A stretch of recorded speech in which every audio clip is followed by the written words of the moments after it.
Good, beautiful morning, everybody, and welcome to the Friday edition of Shortcuts for Your Soul. I have with me the energy of ArchAngel Metatron today, who wanted to discuss what happened to human telepathy, and I find this very fascinating. He says that telepathy is an all-encompassing function of human capacity that has a very small window for proper and easy development, and it usually begins between the ages of conception and ages 7. He says that clairvoyance, clairaudience, clairsentience, claircognizance, he says they fall under the umbrella of telepathy. These non-physical faculties that every human is born with have a very small window to be developed that usually begins at the moment of conception, right through to around age 7. That's the window of opportunity to develop the function of telepathy.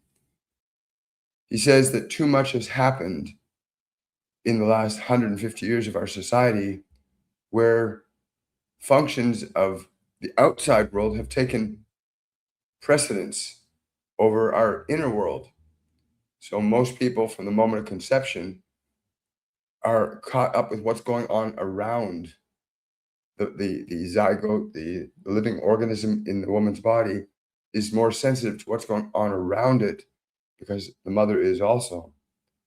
As long as your attention remains externally focused, then the internal mechanisms don't get the necessary attention to be able to properly and fully develop. He says parents will often see signs of telepathy in young babies, particularly at the age where they start to crawl and walk. You know, that first early stages of crawling and walking, where the child will see something that'll fascinate it, and it begins to crawl towards it, and it pauses. And the mother looks at it or the father looks at it, and they say to the child, "Don't touch that. Leave that alone." And then the child gets this funny look on their face and starts crawling fast towards the thing the parent says, "Don't touch." And he says that's the phenomena of the child is not responding to the language the parents are saying, because language isn't something a child begins to actually comprehend until around age 4 or 5, where they begin to understand the meaning and function of words. But prior to age 5, the meaning and function of words has very little importance to a child. So when the parent says to the child, "Don't touch that," the child doesn't hear the words, doesn't understand the words. It sees the picture in the parent's mind of the child touching the object. And so the child then thinks that the parent is communicating to do that. The child is telepathically picking up that signal, that image from the parent's mind and responding to it. Metatron says that that's a very small window that parents have.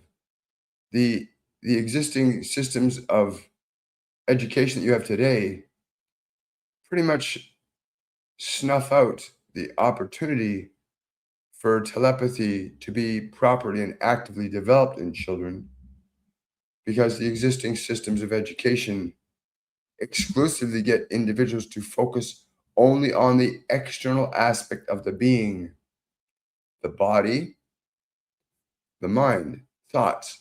So one stays attached to the external world of perception, not the internal world of perception. Equally, thoughts in your mind operate in a similar fashion, that they are distracting the individual from knowing their inner potentialities, these other senses that we call telepathy. In our master classes, we call them clairvoyance, clairaudience, clairsentience, and claircognizance.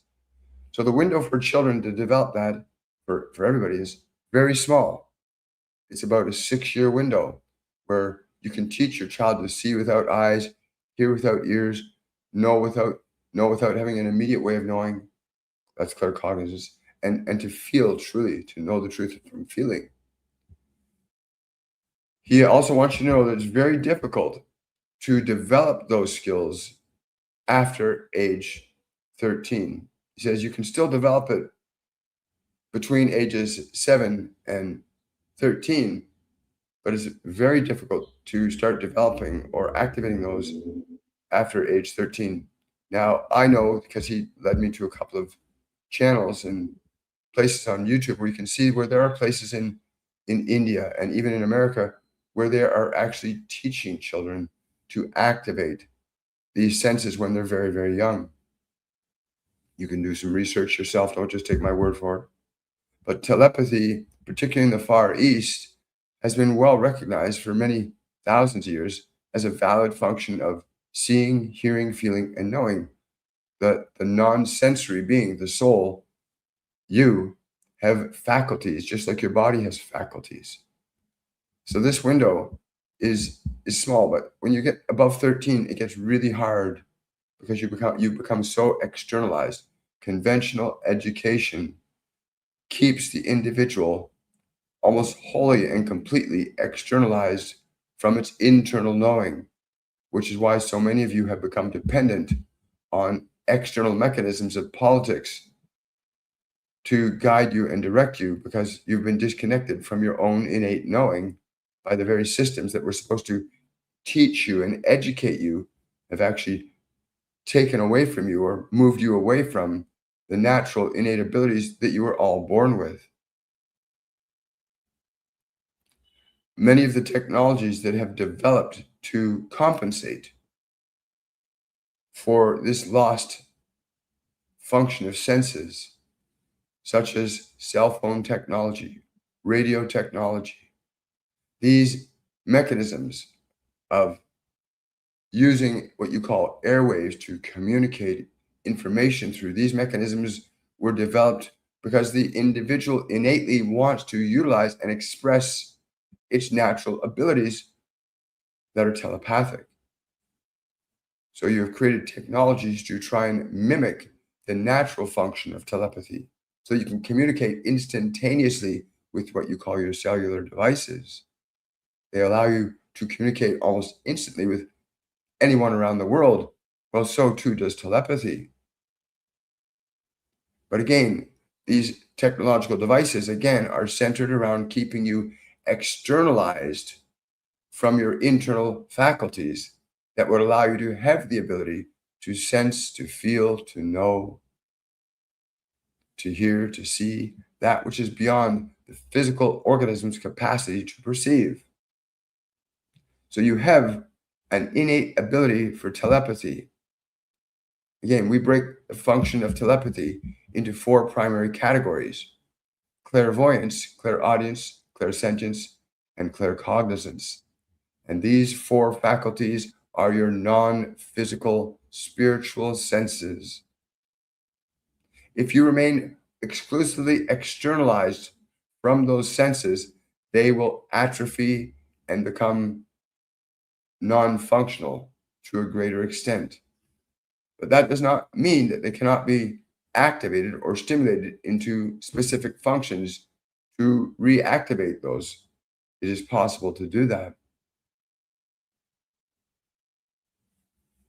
But it's better you start now. Your technology is unfortunately doing damage to yourselves and many others. And while we find ourselves using this vehicle here and technology, it is the only way that the vast majority of you could actually hear us. And so it becomes very important that you hear the message. If you have gone past the window of the natural development of these faculties, then you will have to put in the necessary effort to awaken these dormant faculties. If you have children and you realize you have conceived a new life, then from that moment of conception to around the biological age of 6, the function of these non-physical senses can be developed. They can be developed. Imagine if you could just think about someone you want to communicate with and you had instant access to them. That is a reality that can be developed. or if you wish to remotely view a specific time and space, that is an ability you can develop. If you wish to move your awareness even to different planetary systems or different dimensional functions, you as a soul can do that.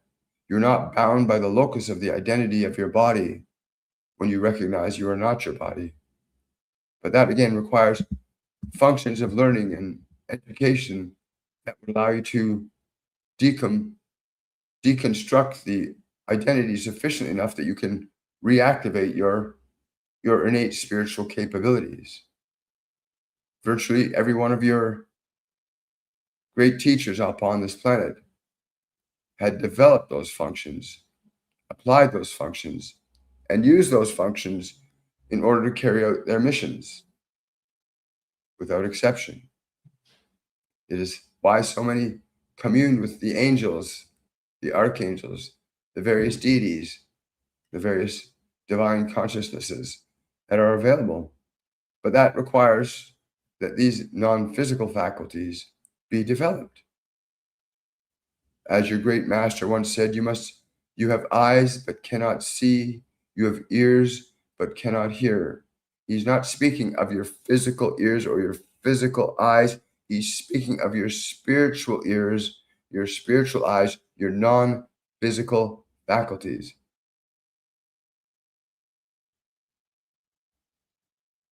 And so when I came to this one today to say it's important that we provide this information to those who are willing, ready, and able to receive it about what has happened to your functions of telepathy and what you can do to begin to either reactivate these atrophied senses or at the very least facilitate the development of those senses in your children when they're very young. Of course, there are challenges because there are so few of you that actually have developed these senses sufficiently enough to utilize them fully and completely. Yeah. He's also telling me right now, there's a book that I read a long time ago that actually dealt with this issue, written by a man by the name of Theodore Sturgeon. It's called More Than Human, where these individuals were able to communicate telepathically in their particular group, but the rest of the world couldn't hear them or experience what they were experiencing. They were a small group.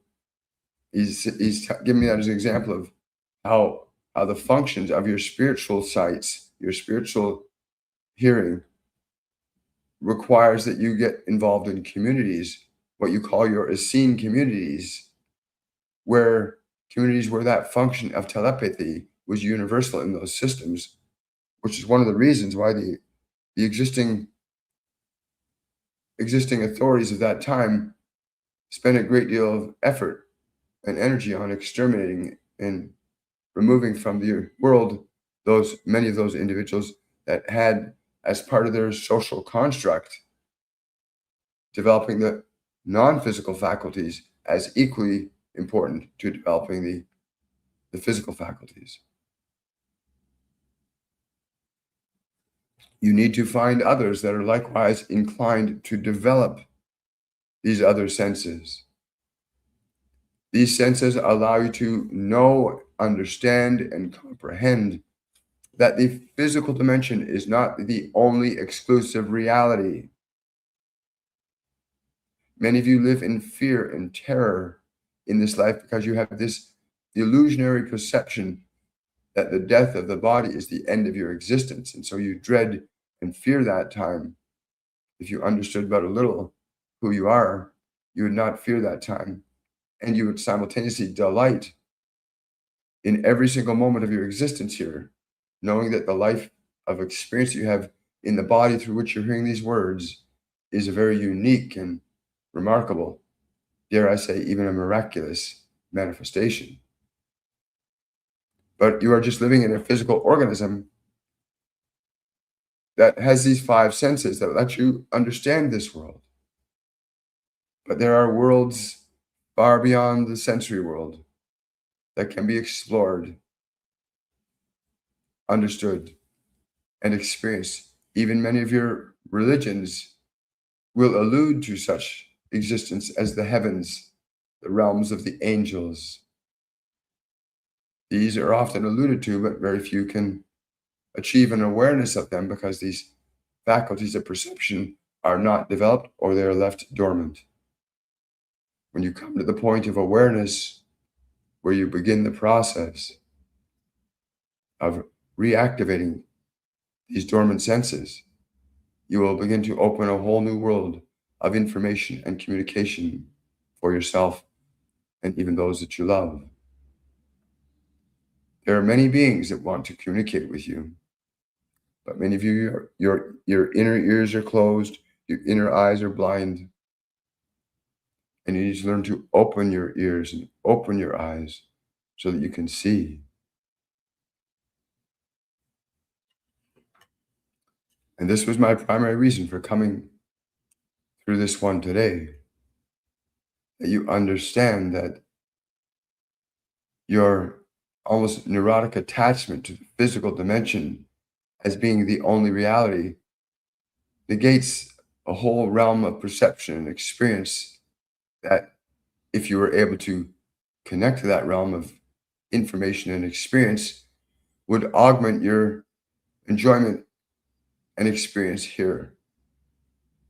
You did not come here just to experience the physical world, but to wholly and completely delight in it, to be in the wonder of it, to celebrate it.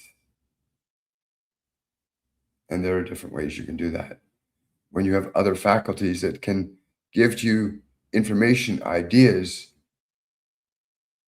that you cannot get from this world, you can make this life very, very delightful and fulfilling. And as I said earlier, these technologies that you've created are simply the inevitable desire you have in your own heart to express these inner faculties that are dormant. And so you have technologically found workarounds that give you the illusion of communication instantaneously, which of course these devices appear to do, but which your natural senses actually do. Where you can actually see, hear, feel, and know without the immediate need for a physical organism to be present there. And so I encourage you to begin the process of developing and activating your dormant spiritual senses. Your existing systems of religion often forbid and deter you from these other senses, deny you the natural ability you have to reach to the very mouth of God and hear his word. Yes, each and every one of you may know these other realms if you so choose to develop these very wondrous non-physical senses that you have. So to summarize, what happened to telepathy is it was not developed, but you were all born with it. Clairvoyance, clairaudience, clairsentience, claircognizance. You were all born with it.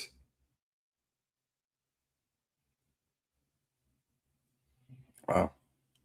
Thank you, Metatron. Good morning. Thank you for that hands and hearts. Really appreciate that, CL. Wonderful. So that's been my morning, having this conversation with Metatron about these dormant gifts that we all have. And again, I want to reiterate what he said, that the window for that development is very small when we're young, between conception, I think he said age 5 or 6. That's the window where you can develop that telepathic relationship with your children. He just wants me to say too that's important. It's harder for the adults that have not developed it in themselves to teach children to develop that, because children learn from what they observe from you. And so it becomes equally important for you as a parent to develop those faculties that when your child does telepathically communicate to you, you can actually hear, feel, see, and know what it is they're communicating. Children do not comprehend or understand language, but they fully comprehend and understand images. Good morning. Hi there. Hello, I'm happy that I was able to catch you on, especially while live. Well, hello, Tara. Wonderful to have you. I'm grateful you came by. Remember to like, subscribe, follow if you're enjoying this content, share it with other people. We tend to go live Mondays, Wednesdays, and Fridays at 10 a.m. Eastern Standard Time. And we also go live on TikTok exclusively in the evenings around 8 p.m. Again, I channel the Ascended Masters and other multidimensional beings and have been doing so now for about 7 years. Their message is not complex. It's not a bunch of different messages. It's the same thing said many, many different ways. We were fortunate enough that 7 years ago, when I had my opening and could hear and feel, start to see and know their presence, we were also given a structure of courses to guide people back to this awareness of your guides, your angels, your loved ones, the Ascended Masters, God, that you have access to their knowledge, their wisdom. You have access to the knowledge and the wisdom collectively of the entire spectrum of eternity, or what's called the Akashic record or the quantum field. You can gain access to those realms of information too. And our master classes are designed in the sequential order that they said would lead a person who followed it properly from the place of being just human to being an awakened, aware, conscious, spiritually at peace individual that's functioning creatively and intelligently while in this physical dimension. If you want to know more about that, go to my website, WilliamMichaelForbes.com, and check out the courses and classes. We have our Master Class 102 coming up in about 3.5 weeks. Hi. Is there a message for my spirit? Thank you, William, for all that you do. Hello, Lisa. It's been a while since you've come by here. You really need to focus on earthing more. Lisa, you need to find a really peaceful, sacred place where you can be alone, where there's no distraction from the world around you. They're telling me it needs to be. They're telling me, yes, this being called Sandalphon is telling me to tell you it must be a very natural place, meaning trees and earth. It must be a natural place. You need to go there and you need to be there. Don't just get caught up in the sensations, the temperatures of the space, but move into the spirit of it. Move your awareness into the spirit of the space. That anxiousness and nervousness that you've been experiencing will begin to dissipate through that function of energetic interaction with the natural world.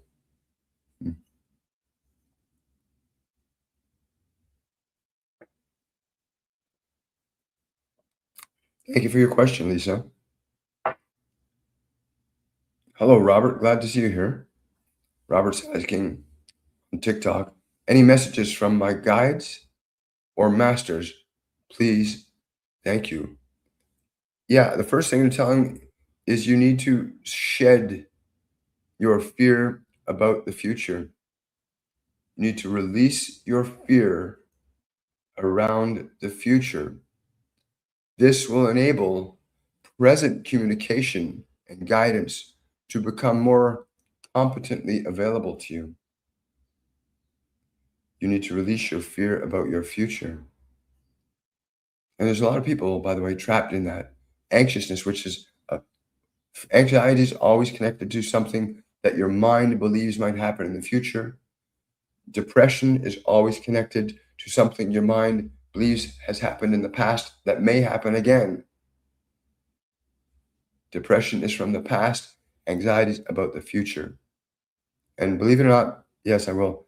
Metatron wants me to tell you too that most mass media communications, he says he's referring specifically to entertainment, to what you call news stations, so-called information stations, which are designed to keep you ensnared in fear and depression.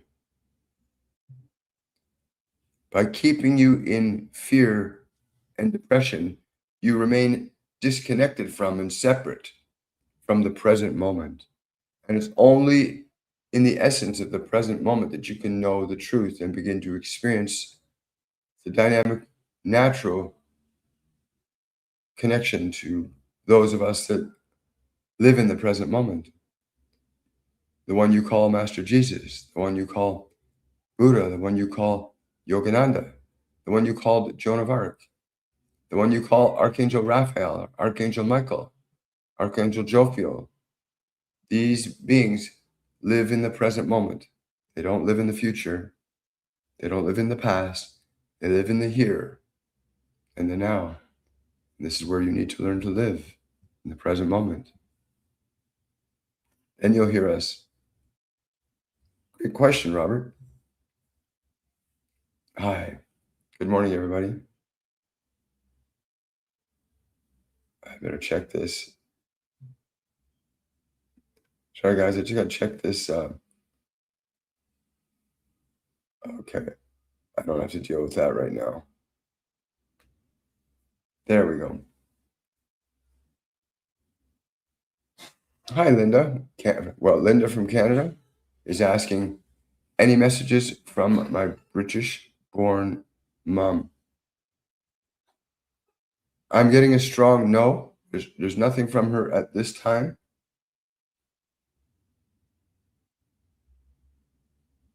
All I'm being shown is a cluster of poppies. That's all I'm picking up from that energy, is this cluster of poppies held in the left hand. It's a cluster of poppies. So I'm not sure what that means to you, but that's the information I'm getting from her at this time. But I'm not getting a linguistic message, just that image from her at this time. There we go.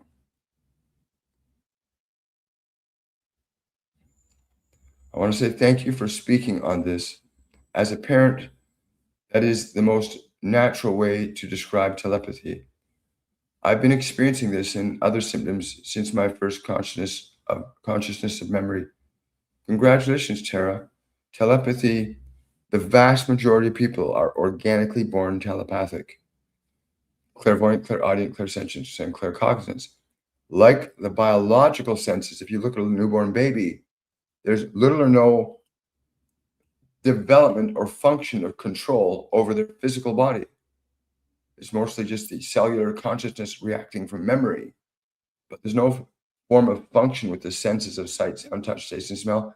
Even the child's eyes are diffused and not really focused in any significant way. They have to develop a use of and a relationship with the senses. And often that happens at the expense of the inner senses of clairvoyance, clairaudience, clairsentience, claircognizance. These senses are non-physical, and there are simple practices that you can engage in to begin to activate those non-physical senses. Even as an adult, when they're extremely atrophied, they can still be brought back, resurrected from the dead, so to speak. At least that's what he's saying right now. Hi. How you doing? Wonderful. So that was the message today.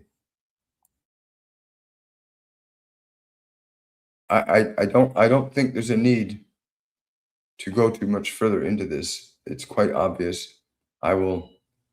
This will be available on my YouTube channel if you want to watch the replay from ArchAngel Metatron. We can take a couple more questions if you like.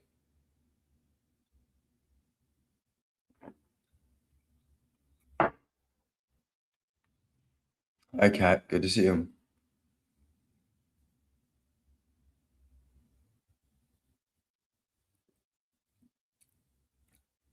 Kat's asking, any messages from my guides today? Thank you so much. I'm not special in the sense that I can tune into my guides and angels. I've just been fortunate and pushed into developing it at a much later age in life. You don't need to wait for a later age, but you do need to actively begin the process, because everybody knows, I don't care who you are, everybody knows or believes that there's some other life. You can call it an afterlife. A large percentage of people believe in angels.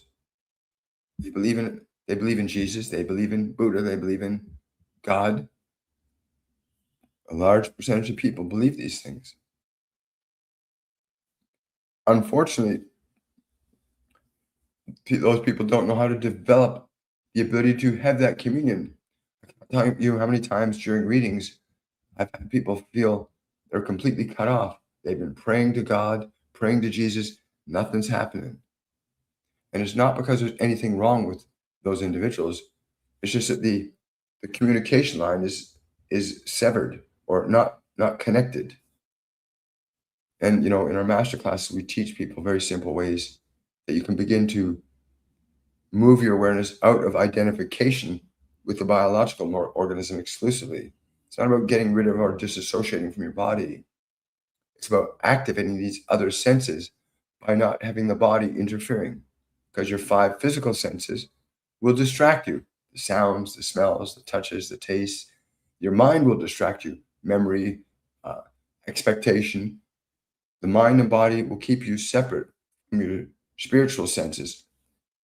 So they've given us very simple, easy ways to instruct people on how to get your mind and body prepared so that these other senses that you have can begin to reactivate and awaken. Because you literally have to awaken them back up if they've been made dormant in your system. Hi. Welcome, Keith. Thank you for coming by. How can I help someone who is intimidated by Akashic records? Well, the very first thing is to tell them it's just like a library, but a cosmic library. You can also draw a correlation between the Akashic record and the quantum field. They're basically the same thing, just different words for the same thing. But first and foremost, tell them it's simply an infinite record of all stored experience that anyone can gain access to. That record of stored experience is not just about the past, but will also help people understand and connect to the future. I once worked with a woman who was going through a very terrible, terrible divorce, and it had been going on for several years. And she heard about the work that we did, and she came and asked, what can I do? And I said, well, let's find out. She said, I want to sell the house. So we said, let's find out. And we took her on a journey to the Akashic record. And for her, the Akashic record appeared as this library of endless shelves. But the shelves had letters on them, A, B, C, D, E, F, G, H, G. We had her go to the shelf that was in the aisle of V, because her name was Victoria. And then we had to go down the row till she came to her name, Victoria. I can't give you her last name. And we had her pull out the book that had her name on it. And I said, open up to the date of sale of your home. So she opened it up, and the date of sale was the next month, on the 11th of June of that year.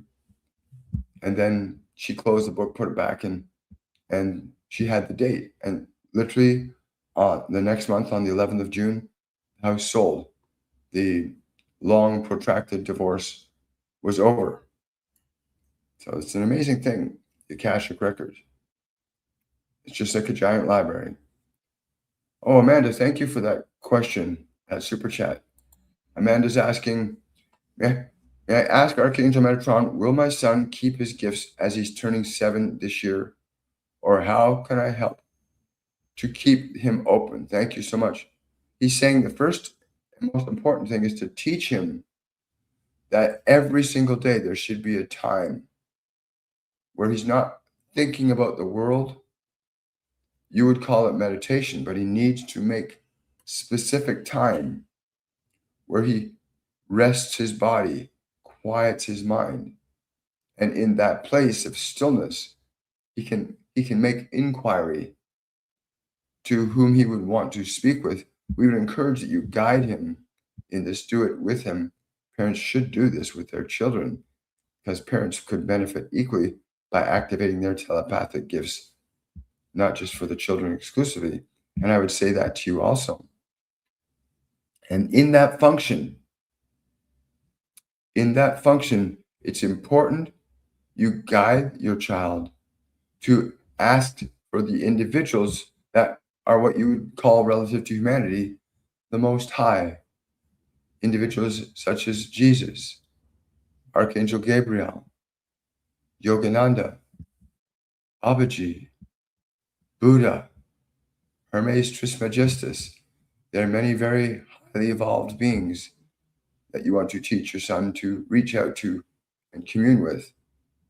They will be equally helpful in teaching him as you can be equally helpful in initiating him into this process. Great question, Amanda. Thank you so much. Appreciate that. Again, the Akashic Record is basically a cosmic infinite library of information. Hi. How do you develop it? Well, if you've been listening, you just heard. There are practices. Again, we teach this in the master classes. But if you're on your own, then you need to first and foremost decouple your identity from the locus of the mind and body. What does that mean? To decouple your awareness from the locus of the mind and body. Your mind and body are constructs of this world. And you as a soul, as a sentient being, again, we teach this particularly in Masterclass 1 or 2, Liberation, where you learn to liberate yourself from emotions, thoughts, old memories that might be impeding you or impairing you. And so you really want to teach the body, teach the mind to be quiet so that you are free to begin to explore. And yeah, there are structures and parameters for how to prepare.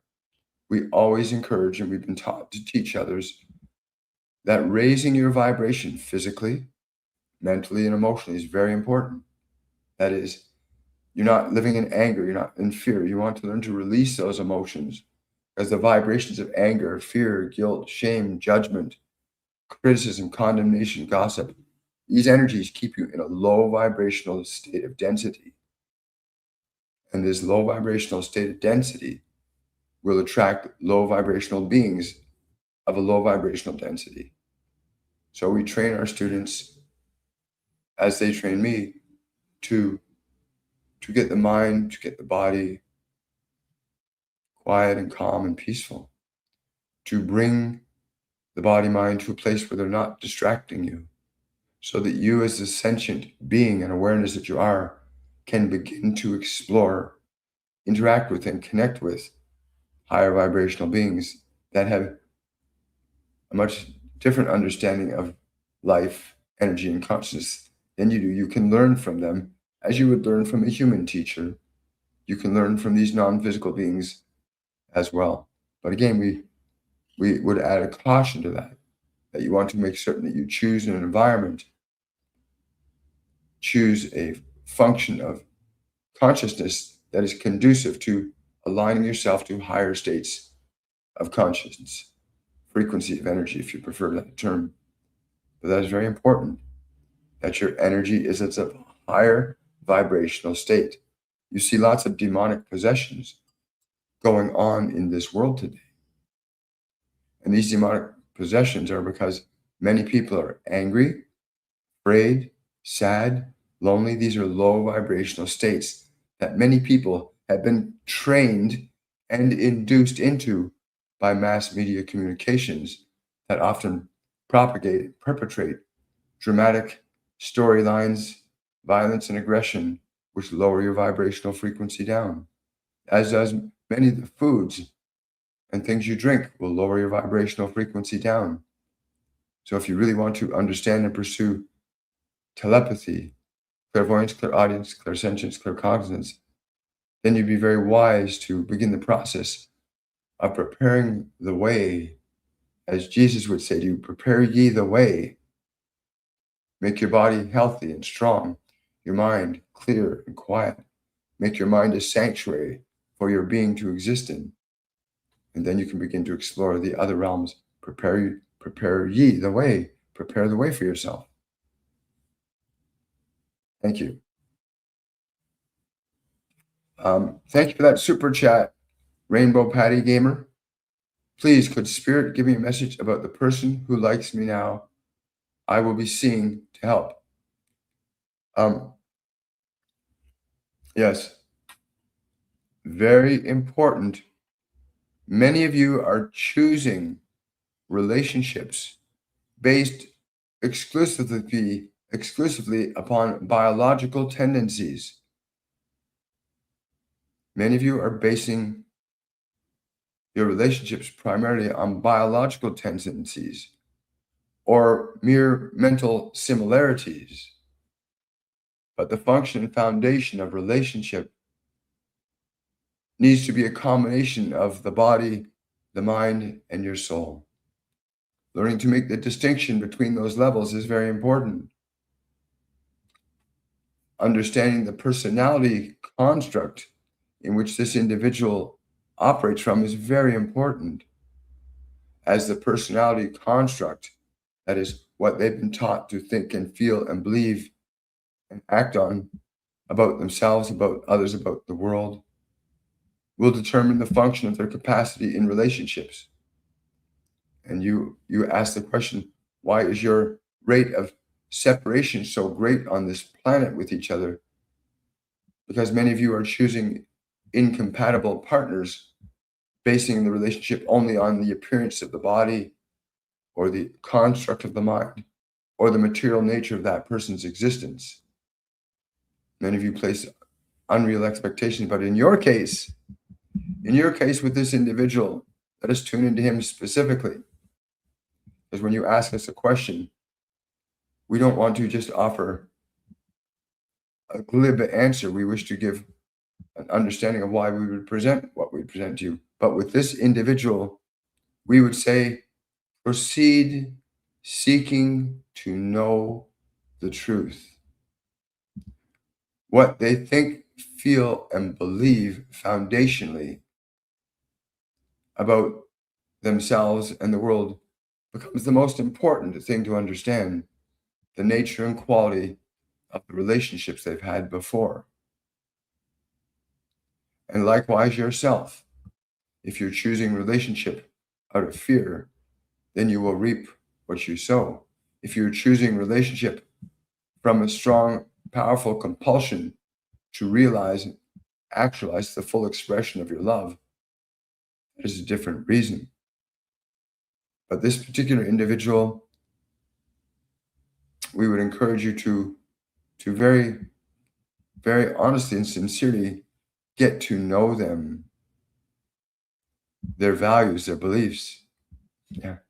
When I was doing conventional life coaching many years ago, one of the questions I used to ask people that were considering getting into a relationship with somebody, a couple of questions I always ask, is ask the person what their fundamental beliefs are about women and men, mothers and fathers.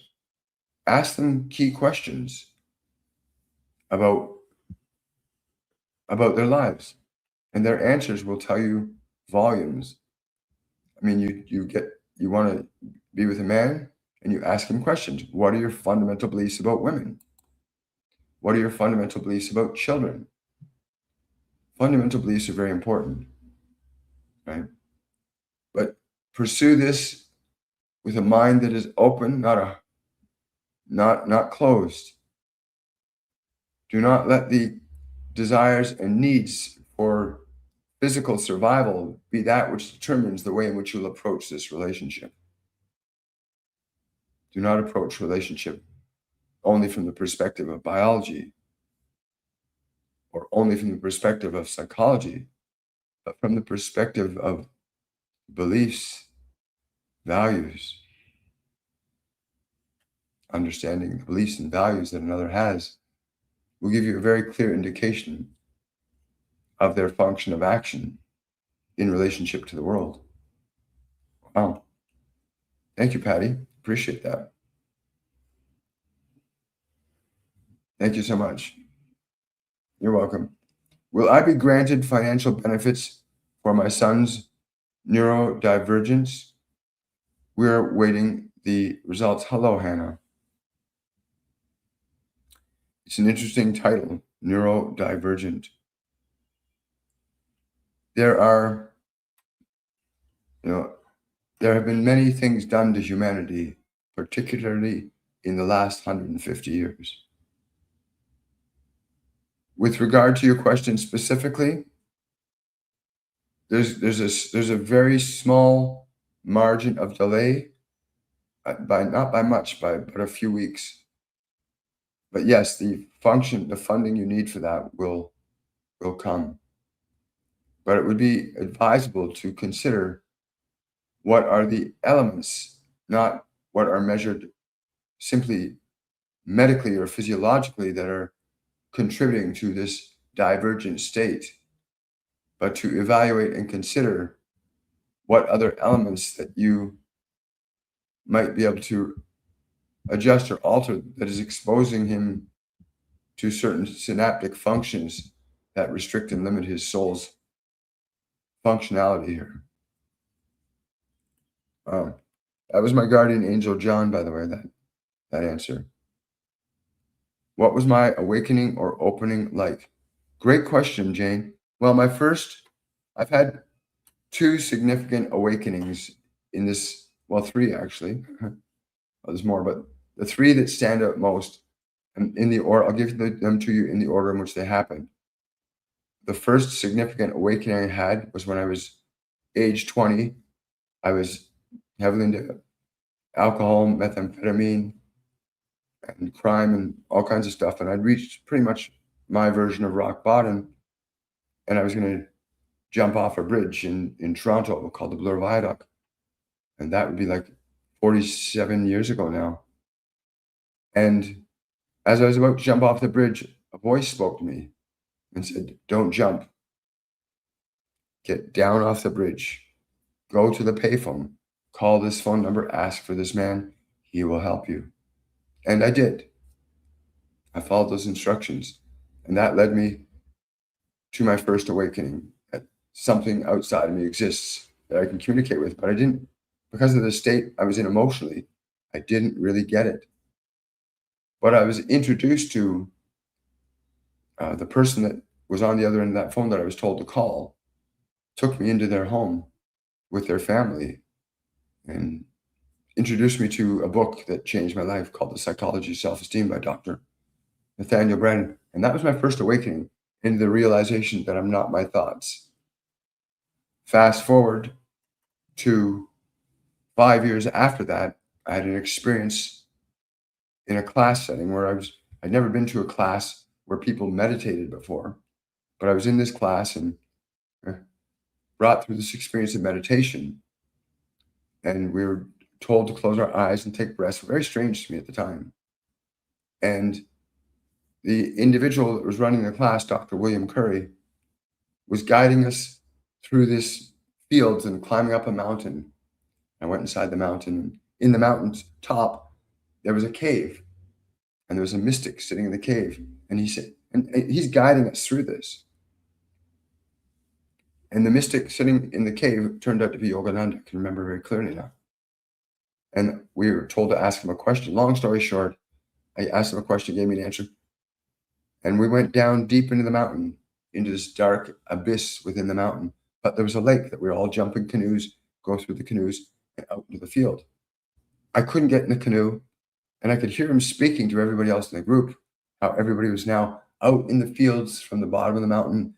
They exited from the mountain into this river, but I couldn't exit. I was still sitting in this darkness. And I opened my eyes and I looked at him and said, "I'm still stuck in the cave. I'm in the mountain still. I can't get out." And he said, "Well, what's it look like?" And I said, "It's pitch black." And he said, "Can you see a light anywhere?"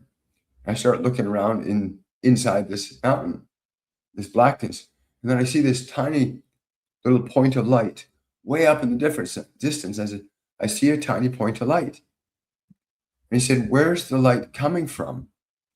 I'm looking at the light and I'm wondering, where is it coming from? And all of a sudden, I looked down, and this bright white light was filling my chest, and it just filled my whole body, and my physical body in the chair started to vibrate almost violently. And I said, "The light's coming from me. I am the light." And I remember the tournament, I exclaimed, I was in absolute wonder. I had no idea what it meant, but my body was now vibrating in this chair. And he said, he ran down, he grabbed me by the hand and said, "Come up the front of the class." Anyway, that was my second big awakening. There were things that happened that night after that, where people were being healed. It was an amazing thing to watch. And I spent 30 days living in that state. And then my last awakening was about 7 years ago when all of a sudden I began to hear the voices of my guardian angel, Jesus, Buddha, Zarathustra, and many others. I suddenly began to hear these voices talking to me, saying, "You need to do this. You need to practice this. You need to teach this. We'll give you the..." That was my third greatest awakening. So those are the three biggest punctuation marks that I can provide to you with some context about. But please understand, they were not the only, they were the most obvious times where I can say, yeah, that event, and this event, without them, I would not be here having this conversation with you or channeling the wisdom and knowledge of the ascended masters the way I do. But that's it in a nutshell. Hi. Hi. Thank you so much. Hi. I'm just scrolling down, trying to catch up. Oh, lots of good morning from Sydney. Hello, Sydney, Australia. Message. I'm certainly hearing a male voice saying to you from Sydney. Who is this beautiful soul? Yes, Susan. No pity parties. No pity parties. No pity parties. I hear an Australian accent in my head, but I'm just saying it in my biological voice. No pity parties. Stop it. Yes. Mom says she loves you. Oh, you're welcome. How can I, someone's asking you, hello, Hannah. How can I delve into finding out what is contributing for him? Am I limiting him? No, again, Hannah, I would recommend that you book a private reading with me. Go to my website, williammichaelforbes.com, and book a one-on-one session with me because there's a whole lot of information to unpack there that I don't think you want to be made public. Okay? So you go to williammichaelforbes.com and book a private session with me because that's information that you don't want public. It happens a lot. Hello, hello. Hi. Almost caught up here. Thank you for sharing your experience with us. It fills me with so much joy for you and all of us. Well, thank you so much. Much joy and love to you too. Hi. Um,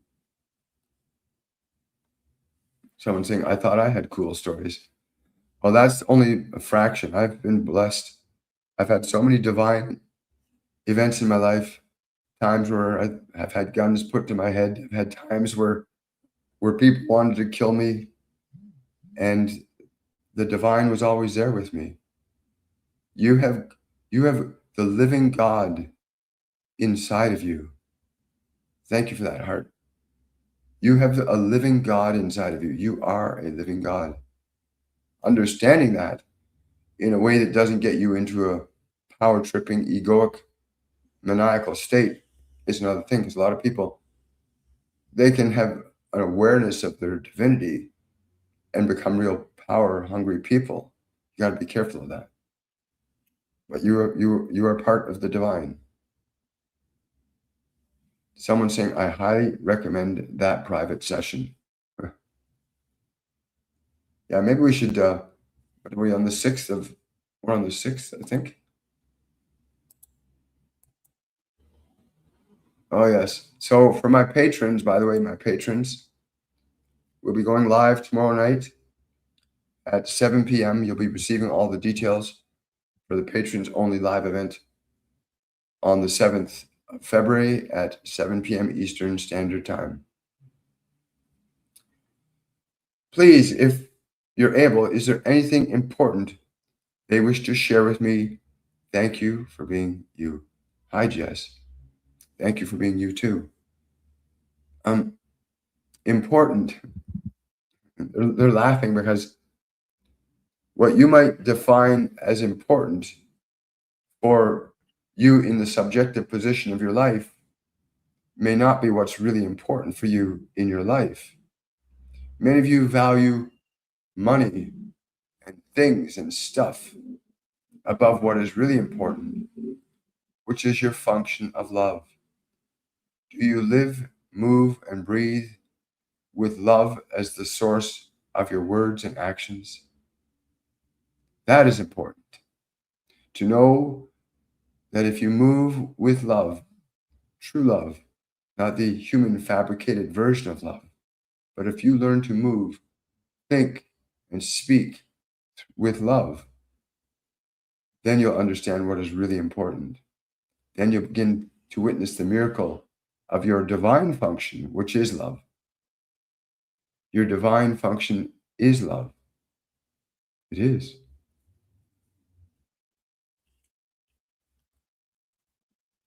Yes. Hello, Renee. Thank you for joining. Missing my dad. Amber, he's with you right now. Like hear me. He's with you right now. Close your eyes. Close your eyes and take a deep breath. Okay? When you exhale, let your body relax. It's always important. Let your body relax because that gets it out of your way. And with each breath, let your body relax a little bit more and a little bit more. This is something we teach in our Masterclass 101, how to connect to your guides, your angels, and your loved ones. This is one of a number of practices we teach. So as you relax your body more and more and more, I'm going to ask you just to become aware of this space around your body, about 4 feet around your body. Just feel the space about 4 feet around your body. As you feel that space 4 feet around your body, take a slow, deep breath. And again, when you exhale, let that space relax. As that space around your body relaxes, I want you to think your father's name. Think his name. Think to him. Come into this space in a way that I can know your presence. Do that right now. Go into this space. Make that statement. Think or speak your father's name. Come into this space and observe how and where that space is affected by his energy. Once you feel that shift in the energy of the space, that's the way you can recognize and remember how his energy will connect you. When people leave the physical body, they don't have a physical body to talk to you physically. They can either find a medium or they'll energetically interact with you. Most people, when they find themselves mourning and crying, it's because they're feeling the presence of their loved one, but the body's not there. So you dismiss their energy because you're so accustomed to there only being a physical body. But many people, when you find yourselves in grief, in sadness, in missing them, those are the moments their energies come closest to be with you. And if you could remember that, you'll find much of the grief will abate very quickly. Because once you can receive the love and the grace that they want to give you, you won't feel that horrible feeling that they're missing. Because it's not about just the physical body. It's about the exchange of energy that you've had with that person in this lifetime and in many cases, other lifetimes. So it's not no longer about the physical being, it's about the communion of energy, of spirit. So when you find yourself missing your cat or your dog or your mother or your father, your sister, your brother, the moment you feel, oh, I miss them, that's the moment their energy is intersecting with yours. And if you can just pause and be present with their energy, you'll weep with tears of joy because you realize they're not dead. They just don't have a physical medium to express to you, right? It's about the energy more than it is about the form when the individual leaves. Question: the list of vitamins I put together, is it a complete order to place? I get an immediate yes for that. Excuse me. Oh, you're very welcome. Okay, I think we just crossed the 45-minute mark. Yes, I miss my mom so much. I am still healing, but there are days that I withdraw. Remember, if you define an individual only as a body, then when the body dies, you'll feel like something's missing. And there is, a physical body is missing. In the dynamics of living in a physical body, you exchange energy with your loved ones. You do, you exchange energy with them. But because most people don't have an awareness of that connection in energy, but they believe the body is them, when the body leaves, it feels like they're gone. But your part of you still trying to connect to their body. You got to remember to connect to their energy. Thank you for that. You need to learn to connect to their energy, because they don't have a body anymore. When the body ceases to function, they can't speak to you in physical words. They can speak to you telepathically, which is, again, going back to what Archangel Metatron said earlier, that you need to learn to develop. Because if you had your spiritual senses open, you would know that your loved ones are not dead. You could tune into them. You would know that. Thank you. Hi. Again, much respect to all of you that have lost loved ones from the physical dimension. But I want to reiterate how important it is that you learn to connect to their energy. They still love you. They still cherish you. And many people that you've had bad relationships with, mother or father that left, and you didn't get reconciliation or closure, if you can energetically connect them, you'll feel and receive from them the sense of love and remorse and regret that they had. You can feel the love that they wanted to give you that they weren't able to because of the limiting functions of their personality. Because the human personality can limit you. The human personality can limit your loved ones while they're in the physical dimension from articulating their love correctly. People get caught in hereditary programs of abuse and addiction. Yes, you can inherit addiction, you can inherit abuse, but you can also release them very easily and quickly when you know how. It's not that difficult or complex a process.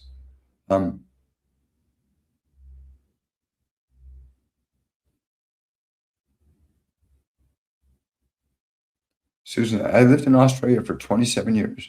In the past 20 years, I'm being blocked. Am I staying here? You need to move to a different place in Australia. Go to the opposite position of Australia that you're currently living in. Go to the opposite point. You need to spend a few weeks there. I'm being shown a very large rainforest that you need to go up into. Because you're missing a connection there. There's an energetic connection that's not been completed while you're there. I can feel her energy. I see them most often in my dreams. My mom, sometimes I hear her, but I want to just hold and rescue her. She doesn't need rescuing. Soul does not need rescuing unless it's in a body that's being influenced by demonic forces, but that's not a discussion for here. But your mom loves you. She doesn't need rescuing. Just commune with her. If you understood that this physical world is such a small grain of the infinite spectrum of the beach of consciousness. Like, think of consciousness as a vast beach, and that every grain of sand is a different experiential reality. And you're this lifetime you're in hearing these words through right now. That body you're hearing these words through right now, it's just one infinitesimal experience of your infinite spectrum of being. Delight in this, embrace it, enjoy it, because it will never come around again. You'll never be this being again, that personality you are. You'll never be that again. But you're also here to learn how to make personality, how to awaken, how to ascend, how to love, how to remember who you are. Hi. Oh, you're very welcome. When I asked, my hand went to my chest with hope. I'm okay, and I'm still love, even when things hurt too much. Again, it hurts a lot when we are resistant to the love. So when your loved one leaves the physical dimension, and we're suddenly resistant to that love because we believe they're dead, the belief that they're dead is like a wall that they can't come through, but they'll try. And often the intensity of grief is equal to the degree of your resistance to experiencing their love. Because usually right after they make their transition from matter to consciousness, your loved one has a whole set of insights and awarenesses and awakenings about the right they've done, the wrong they've done.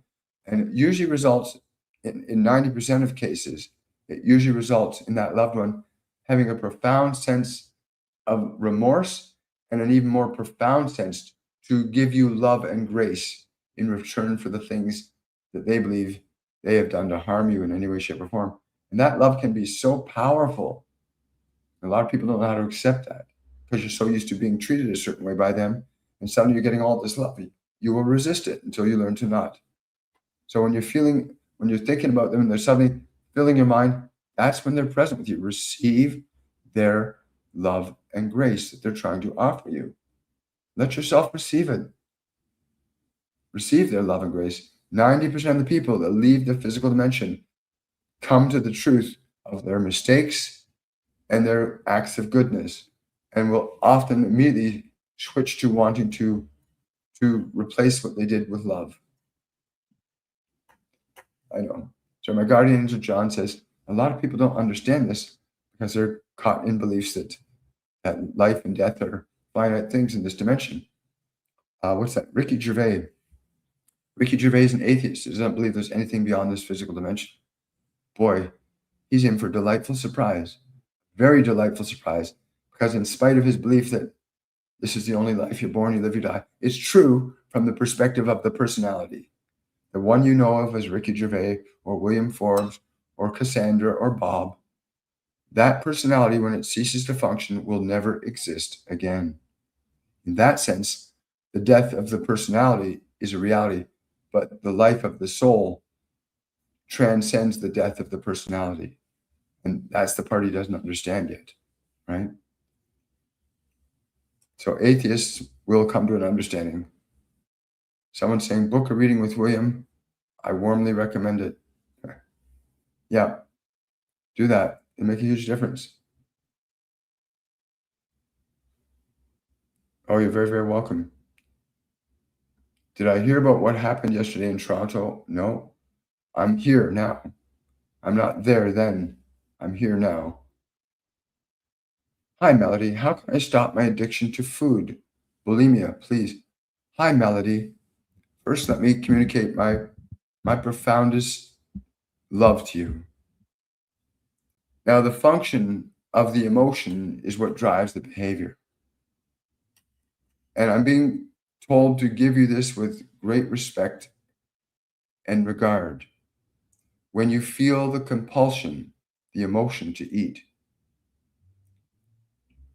go to the emotion you feel. Go to the emotion, and you're going to speak these words to the emotion. When it comes up, when that compulsion comes, Bring yourself close to the emotion. You're going to treat the emotion like it's another person. And you're going to say these words to that emotion. I'm not going to ignore you anymore. You can do that right now because I know you feel the emotion. Turn to that emotion that makes you go through that process of the cycle of eating that you are in. First of all, there's nothing wrong with you, okay? You just have to learn how to shift the emotional function. And that's what we're going to show you right now. So get in touch with that feeling that drives you to do that. Get close to it. And just communicate this thought to it. I'm not going to ignore you anymore. And watch how the feeling responds. Yes, okay, I will. So I'm being told to bring you on. I'm going to offer you a chance to come on with me here. Let's see if we can do that. Okay, it doesn't give me the chance to bring you on, Mel. So that's the first thing you're going to do. Talk to that emotion that's wanting to consume and tell it, I'm not going to ignore you anymore, and feel how it changes. Usually it changes from what it's in to usually sadness starts to emerge because now you're acknowledging it. When you acknowledge emotions that you tend to deny, the sadness that you initially feel is their feeling of being seen. And so once you tell that emotion that drives that behavior, I'm not going to ignore you anymore, the next thing you want to communicate to it, you might want to write these down. You can watch the replay on my YouTube channel as well. The second thing you want to say to it, once you feel it start changes, so you've said, I'm not going to ignore you anymore because I'm willing to love you, even if I don't understand you. That's the next thing you're going to say to it. Because I'm willing to love you, even if I don't understand you, and feel how that emotion responds. Because all human behavior is driven by functions of emotion.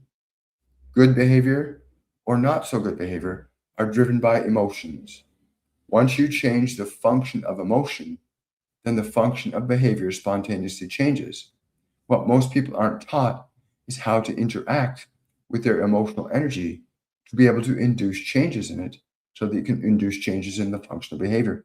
Because once an emotion changes, behavior changes. It's really simple that way. And I would encourage you, book a reading with me. Go to my website, WilliamMichaelForbes.com, because there's a lot more to the emotion than just giving it your love and grace. The elements and components that help create that emotion need to be addressed and transformed, which you're fully capable and able of doing with the right guidance. And again, you can either seek professional certified help. I'm a spiritual medium, so I channel your guides and your angels, those that would want to assist you in this process, which is very different than what conventional therapies would provide you with, because conventional therapies will tend to give you drugs or some other thing to manage it, or surgery. Once you learn to change a function of emotion, then the biological function of behavior changes. It's very simple. It's not complex. But you have my love and my respect, because I know they're telling me right now and showing me and giving me a glimpse into what you feel. So I'm going to say this to you. No matter what you think or feel or believe, you are loved, you are cherished. Full stop. No matter what you think or feel or believe, you are loved, you are cherished. Hear and feel and receive those words. No matter what you think or feel or believe, you are loved and cherished. Take those words in. Let that part of you that's in pain and isolation, let it receive those words. You are loved and you are cherished, even if you don't believe it. Remember that. Yeah, Ricky Gervais, a brilliant, brilliant, brilliant comedian. Wonderful soul. Wonderful soul. Do your own. He would just simply say, figure it out for yourself.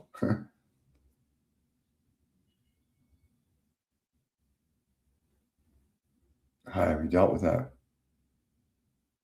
I'm just scrolling through the last of these questions here. Here we go. We're all caught up. We're all caught up, everybody. I want to recuse her from what happened to her Again, book a reading. When you ask a question here, I get this massive download of information, and not just information, but also information that would provide you solutions to what you're dealing with right now in the simplest and most easiest way possible. You did not come into this dimension to suffer. You came into this dimension to learn the art of creation. That's why you're here, to learn creation and how to do it, how to be a participant in it. I want to say thank you to everybody that came out today. Thank you for sharing your thoughts, your stories, opening your heart, being vulnerable. Remember, you are loved. This is just the truth. The divine in you that beats your heart right now loves you. If you think you're not being loved, that which loves you gives you life by the very act of your beating heart. It says, I am, I am, I am. It is with you now. Love is in your heart. Even if your mind does not believe it, it's in your heartbeat, love. Remember that. Have yourselves the most wonderful and a joyful day. And I will see you guys on the Monday edition of Shortcuts for Your Soul. For TikTok, I will see you at around 8 p.m. Eastern Standard Time this evening. Much love, everybody. Remember to like, subscribe, share, follow. If you want to go to my YouTube channel, you can watch over 1,500 channelings that have been done there. It's quite exciting and fun. Take care, everybody. Bye for now.